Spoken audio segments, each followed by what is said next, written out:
కాకినాడ నుంచి విజయవాడ కారులో వస్తుంటే ఒక సన్నివేశం చూసి చాలా భయం వేసింది.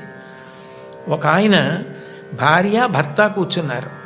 భార్య గారి ఒళ్ళో చంటి పిల్లాడు ఉన్నాడు. ముందు ఓ చిన్న పిల్లాడిని ఆయన కూర్చోబెట్టుకున్నాడు. ఆ పిల్లాడు ఆయన చెయ్యిలా పెట్టుకుంటే ఈ చేతి మీదకు ఒరిగిపోయి నిద్రపోతున్నాడు.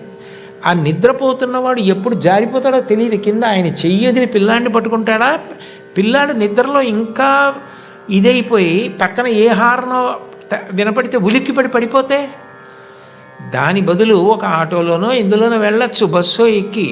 మోటార్ సైకిల్ మీద అంతమందిని వెళ్ళమని ఎవరు చెప్పారు? ఎంత ప్రమాదం. మొన్న రాత్రి నేను వెడుతుంటే రోడ్డు పక్కన ధాన్యం పోసి పైన పరదాలేసి పెద్ద పెద్ద బండలు పెట్టారు. ఒక 2 వీలర్ అయినా ఆ బండ దూరంగా ఉండి చూసుకోకుండా గుద్దుకుని పడిపోయి ఒళ్ళంతా నెత్తురు కారుతోంది పాపం. ఎవరు చెప్తారు ఇవన్నీ? ఎవరు చెప్పాలి? ఎవరు చెప్పాలి? సెల్ ఫోన్ అలా వాడద్దని మీ అమ్మగారు నాన్నగారు నిద్ర మానేసి మీ పక్కన కూర్చుంటారా? ఒక వయస్సులో అక్కర్లేనప్పుడు సెల్ ఫోన్ ఎందుకు?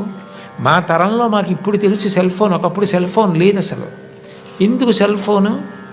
అస్తమానం సెల్ ఫోన్ వాడవలసింది, అస్తమానం సెల్ ఫోన్లో యూట్యూబ్లో వెతుక్కోవడము, దానికి బోల్డ్ అన్ని మన కామెంట్లు పెడుతూ ఉండడం ఎందుకు? అవన్నీ ఎంత టైం వేస్ట్ అయిపోతుంది. అక్కర్లేని విషయాల జోలికి వెళ్లకుండా పట్టించుకోవలసిన విషయాల్లో శ్రద్ధ పెట్టడమే స్వీయ నియంత్రణ. అది నేర్చుకోకపోతే జారిపోతావు. అదే స్వీయ నియంత్రణ. అది అవసరం కాదు, మరి అడుగడుగునా అవసరమే. అందుకే నేను అందరికీ అర్థమవుతుందని సెల్ ఫోన్ ఉదాహరణగా చెప్పాను. మిమ్మల్ని అనాలని కాదు నా ఉద్దేశ్యం. ధన్యవాదాలు గురువుగారు.